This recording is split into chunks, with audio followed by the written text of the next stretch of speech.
నమో తస్స భగవతో అర్హతో సమ్మా సంబుద్ధస్స.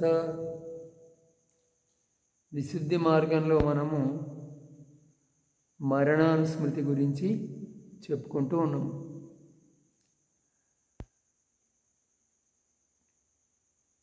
ప్రాణి తల్లి గర్భంలో ప్రవేశించింది మొదలుకొని ముందుకే పోవటం జరుగుతుంది, కానీ వెనకకు పోవడం అంటే ఆయుష్ గడిచిపోతూ ఉంటుంది కానీ తగ్గదు.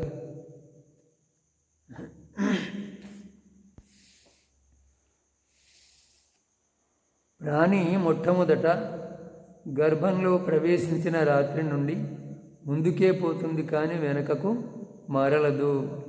ఎండాకాలంలో చిన్న చిన్న నదులు ఇంకిపోతాయి.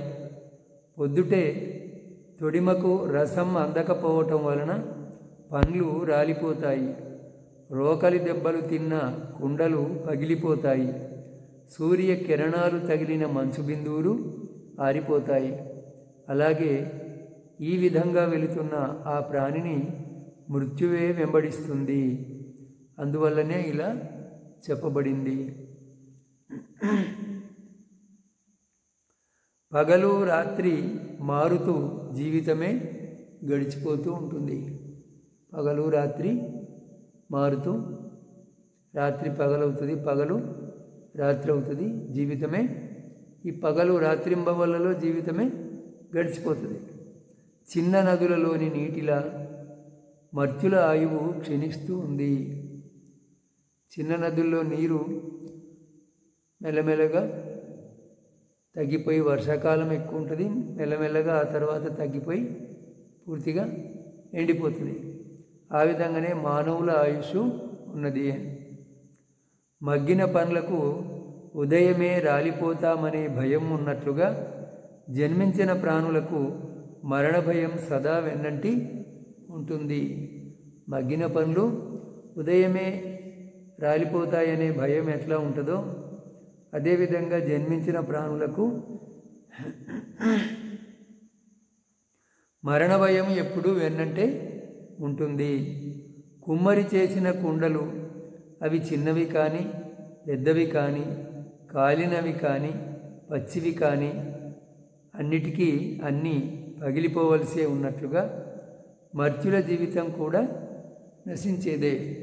కుమ్మరి చేసిన కుండలు అవి చిన్నవైనా పెద్దవైనా కాలినవైనా పచ్చివైనా ఎప్పుడో ఒకప్పుడు అన్నీ మళ్ళీ మట్టిలోకి పోవాల్సిందే, పగిలిపోవాల్సిందే. మానవుల జీవితం కూడా అటువంటిదే అని. గడ్డి కొసలపై నిలిచిన మంచు బిందువులు సూర్యోదయం వలన ఆరిపోవునట్లుగా ఉన్నది మానవుల జీవితము.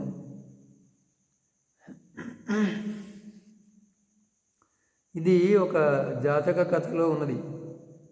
ఆ ఉదయం పూట తను వాహ్యాలకి వెళ్ళేటప్పుడు, వాకింగ్కి వెళ్ళేటప్పుడు ఆ ముత్యాల లాగా గడ్డి కొసల మీద అన్ని మంచు బిందువులు ఉంటాయి. అతను చాలా దూరం వెళ్ళి తిరిగి వస్తున్నప్పుడు ఎండ ఎక్కువ అవుద్ది, ఒక్క మంచు బిందువు కూడా లేకుండా అంతా ఆరిపోతాయి. అరే, అప్పుడు అంత అందంగా మంచు బిందువులాగా గడ్డి కొసల మీద కనిపించిన ఆ మంచు అంతా ఏమైంది? జీవితం కూడా ఇటువంటిదే అని అతను వైరాగ్యాన్ని పొంది ప్రవ్రజ్య తీసుకుంటాడు. అంటే గడ్డి కొసల మీద నిలిచిన మంచు బిందువులు ఏ విధంగా సూర్యకాంతికి ఆరిపోతాయో ఆ విధంగా మానవుల జీవితం కూడా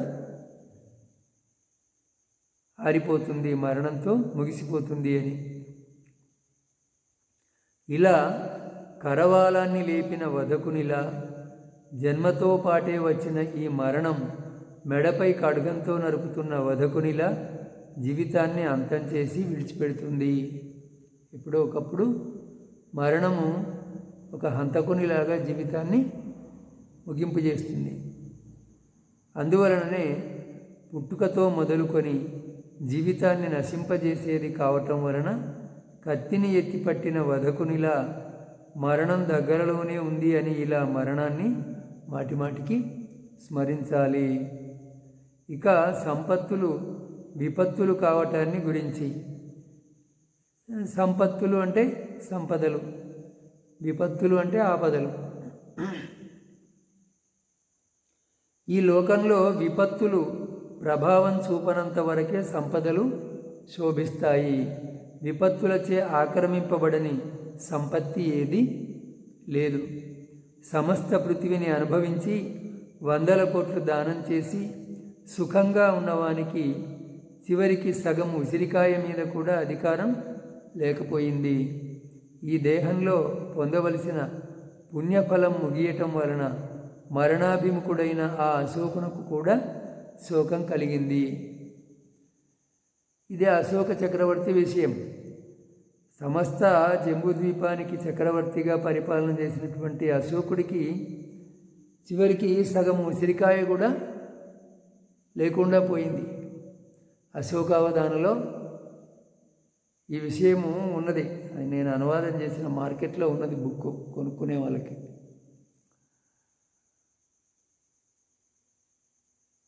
అంటే పుణ్యం ఉన్నంత వరకే సంపదలు, పుణ్యం పోయిన తర్వాత చక్రవర్తికి కూడా సగం ఉసిరికాయ మీద అధికారం లేకుండా అయిపోతుంది అని.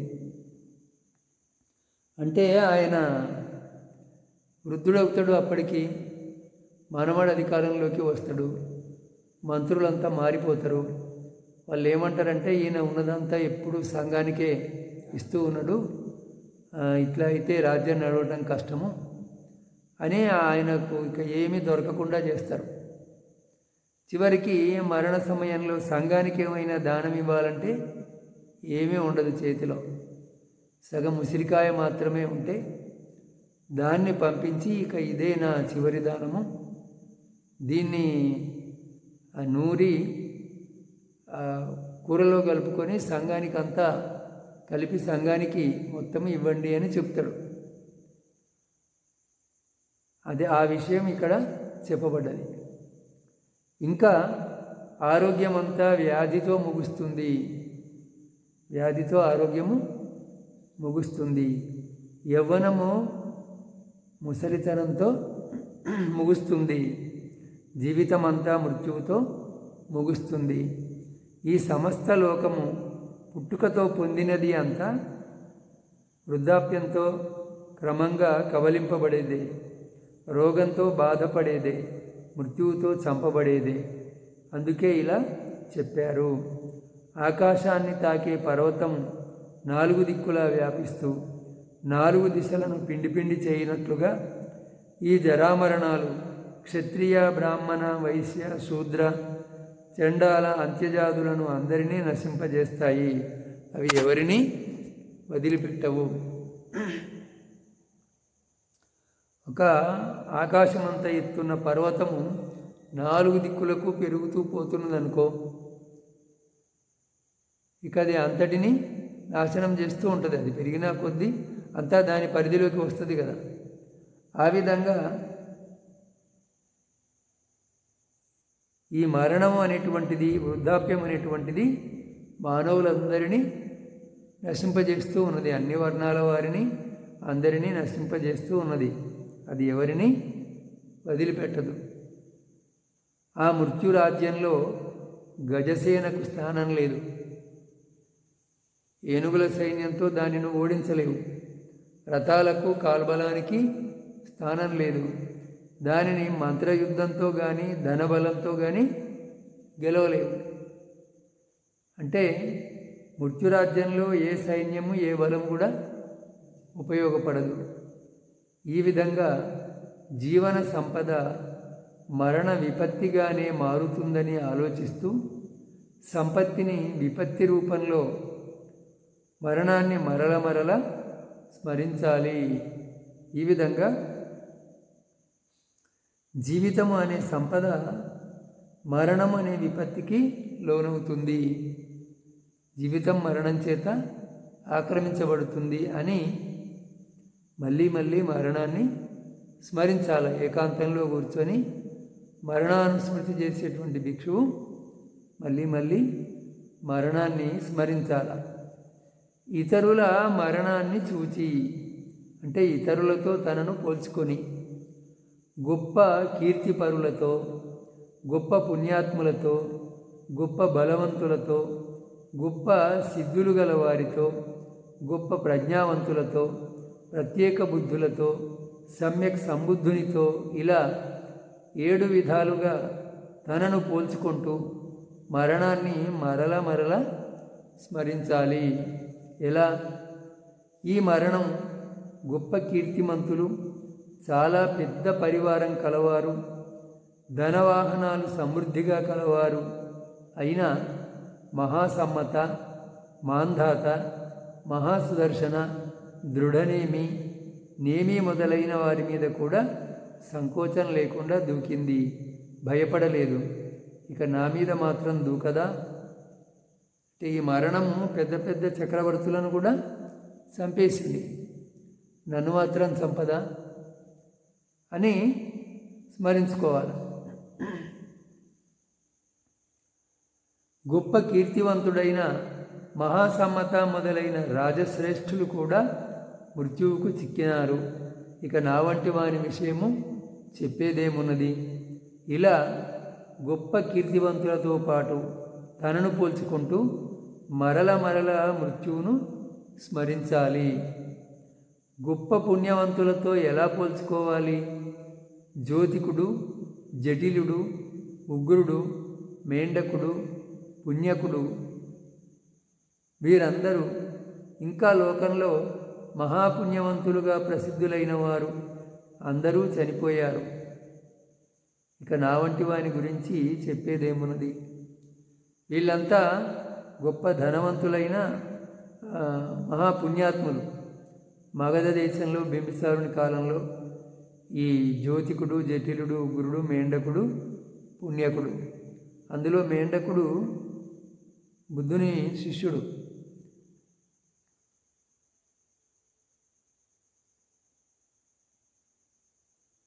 ఇక